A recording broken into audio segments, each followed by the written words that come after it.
As we reported last night, Starbucks executive chairman Howard Schultz is stepping down from the company he helped to build. Andrew Ross Sorkin broke the story and spoke to Mr. Schultz today about his next act.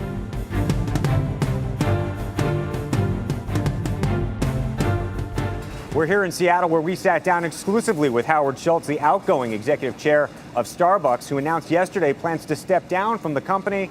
He said, among other things that he may pursue in the future, public service, which of course has fueled speculation he could run for president in 2020. I asked him directly about that prospect. There's a lot of things I can do as a private citizen other than run for the presidency of the United States. And let's just see what happens. I've got lots of things that I'm thinking about. I'm writing a book. It's only been 24 hours, but we've talked many times about how concerned I am about the country, our standing in the world, and I think there's many things I can do as a private citizen to advance the cause of the promise of the country. While he said he has not made a decision yet about what he's going to do in the future, he did have a number of views on public policy.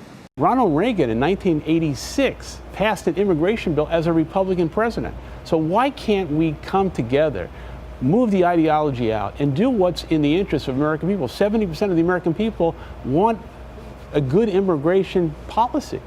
70% of the American people want the kind of policy and legislation that takes the guns of war out of the American people's neighborhoods. I mean, it doesn't make sense to me. Intriguingly, he had a fascinating take on how to think about today's economy and the stock market. I think it's very wrong to use the stock market as a proxy for the U.S. economy. Interest rates are going up, and if I had to make a bet, and I'm not an economist, I don't believe that the stock market is going to continue to grow at the level it has between now and 2020. You're going to see a sea change. So, listen.